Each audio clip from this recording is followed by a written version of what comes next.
Hola, muy buenos días y bienvenidos al proyecto IPG Patsala de español. Yo me llamo María Teresa Miramón y soy profesora visitante en la Universidad Jawaharlal Nehru en New Delhi. En esta universidad he impartido asignaturas de literatura como literatura española medieval o literatura española del siglo XX. También he impartido la asignatura de Historia de España del siglo XX y diversas asignaturas de lengua española. Hoy vamos a comenzar con el módulo 18 del paper 13, que se titula Vasco de Quiroga. En este módulo vamos a conocer a otro de los personajes que significó un cambio para la sociedad indígena de México. Para ello, comenzaremos haciendo un breve repaso de los acontecimientos más destacables en su biografía, de los que disponemos datos.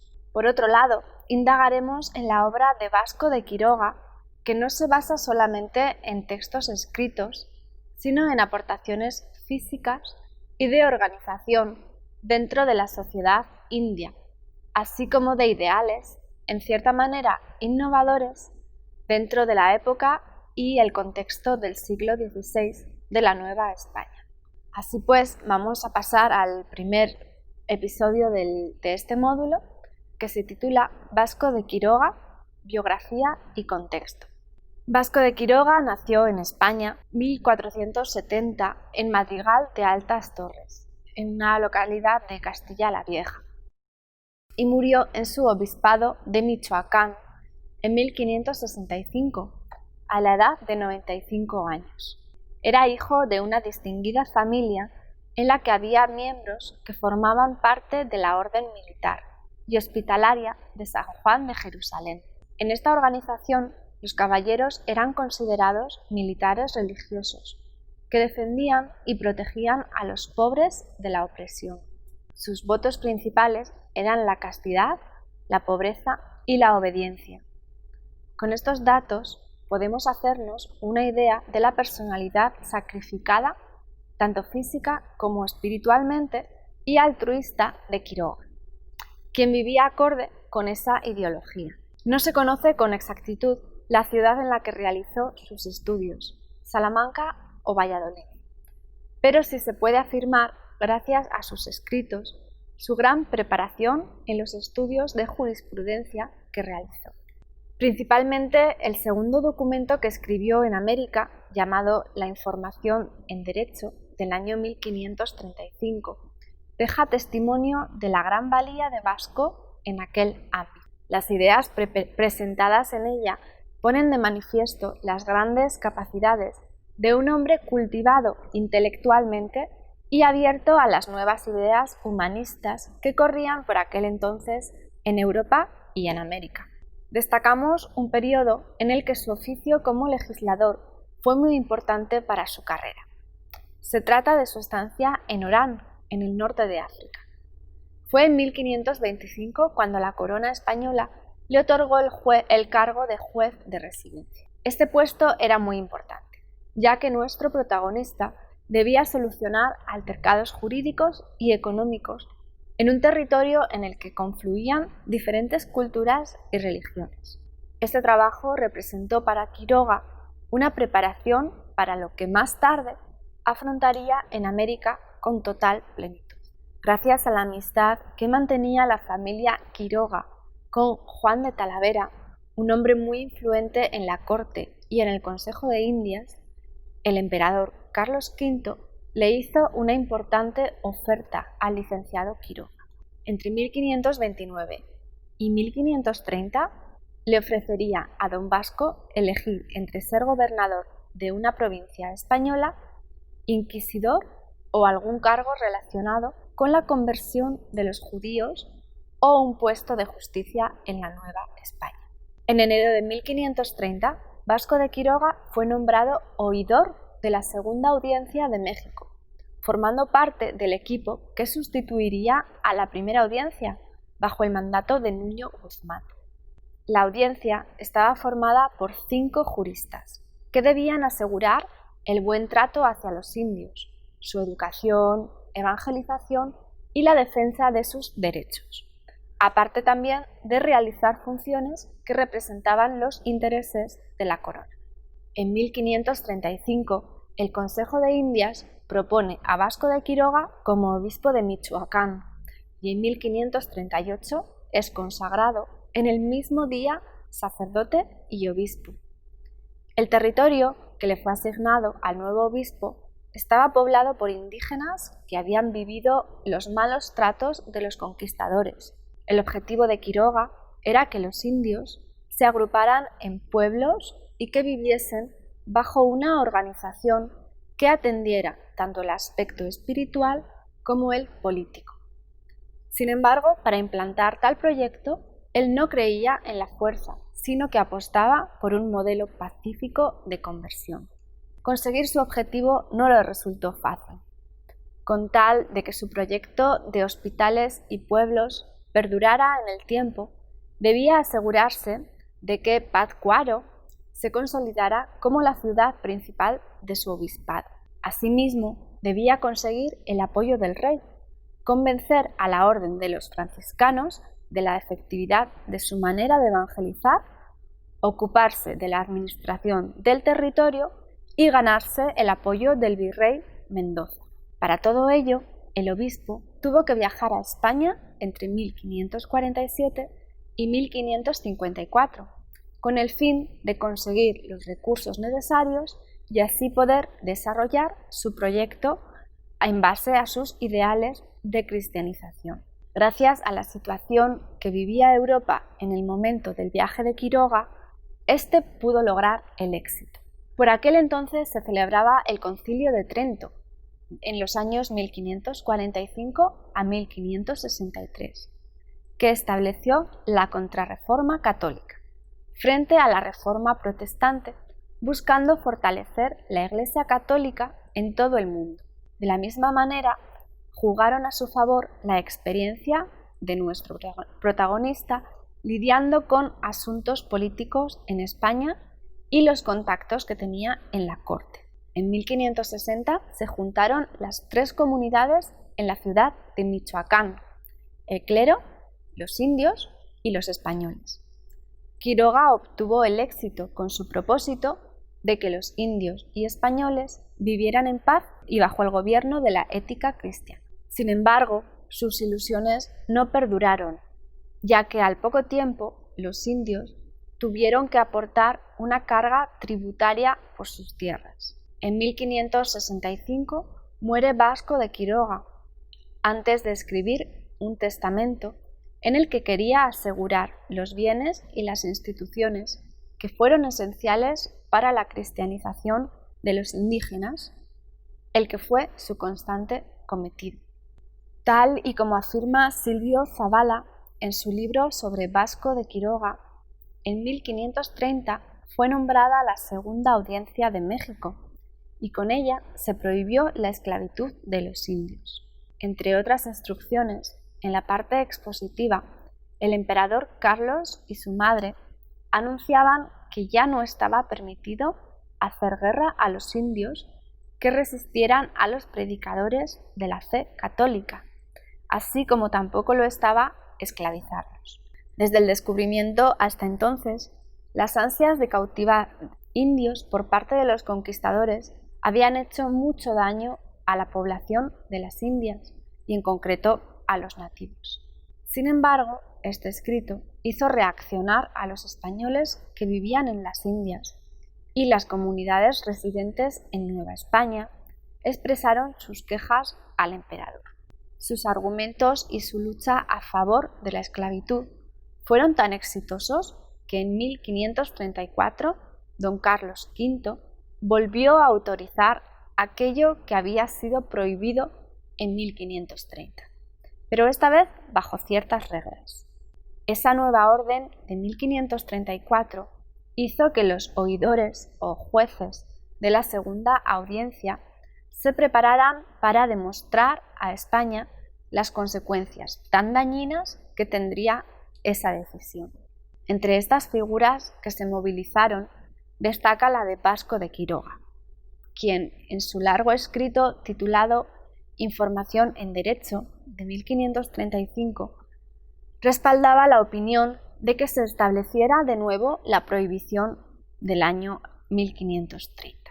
Por otro lado, esta es, de todas las obras que se conocen de Vasco de Quiroga, la que mejor refleja sus ideales respecto a la situación complicada que se formó en América a partir de la conquista y la colonización española. Vasco de Quiroga apostaba por adoptar una actitud pacífica y descartaba totalmente cualquier acción que se llevara a cabo a través de la fuerza. Reflejo de ello son las palabras que nos regala Zabala en su libro sobre el ideario de Quiroga. Él no admite que el cristiano pueda, en conciencia, dejar al infiel en su estado de perdición espiritual y temporal, sino que debe tratar a toda costa de convertirlo y elevarlo. El español, comenta don Vasco, no debe ser el juez de la justa guerra contra los indios, porque es parte. Esa facultad corresponde al Papa y al Rey. Él expresa en sus escritos el método a llevar a cabo para atraer a los nativos. La pacificación de estos naturales, para los atraer y no espantar, había de ser, a mi ver, no guerra, sino caza, en la cual conviene más el cebo de buenas obras que no inhumanidades, ni rigores de guerra, ni esclavos de ella ni de rescate. Si quisiéramos una vez cazarlos y después de cazados convertirlos, retenerlos y conservarlos. Quiroga siempre terminaba situando sus ideas al lado de las que favorecían la libertad de los indígenas. Hasta aquel momento, la evangelización y educación de los naturales se había llevado a cabo por medio del método utilizado por los franciscanos. Este sistema apostaba por enseñar la doctrina cristiana a grupos de niños o jóvenes a través de intérpretes.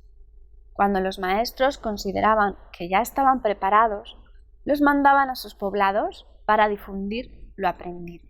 En su faceta de educador, tal y como nos comenta Victorino de Arce en su artículo, don Vasco era partidario de un método que implicara más acción.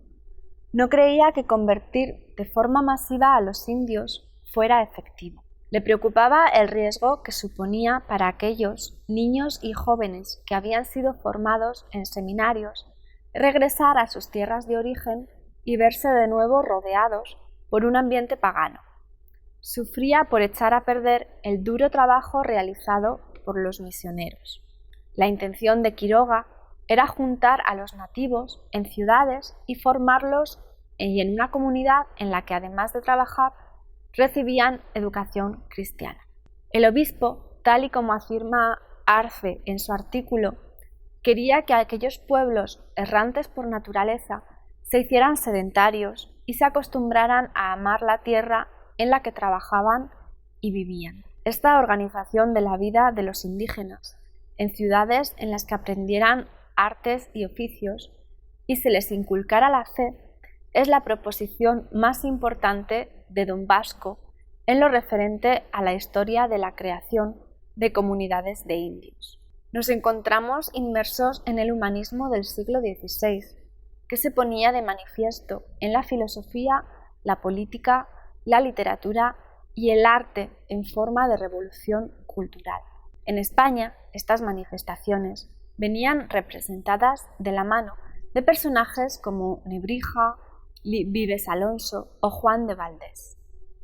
Los humanistas anhelaban un mundo que se bastase a sí mismo, libre de las heridas y los horrores del pasado. Este deseo se persigue a través de la idealización del presente, que tiene como consecuencia la alabanza de los niños y sus juegos, los cantares del pueblo, el indígena puro, sin influencias de la civilización y la vida aldeana frente a la vida de corte. Fue gracias a esta atmósfera que surgieron las utopías renacentistas. Un ejemplo de propuesta utópica fue la que escribió Tomás Moro, tal y como vemos reflejado en el siguiente fragmento. ¿Qué sería yo si propusiese un gobierno por el estilo del que Platón define en su libro de República, o como lo que practican en Utopía, tan diferente de la manera de gobernar nuestra, basada sobre el derecho de propiedad?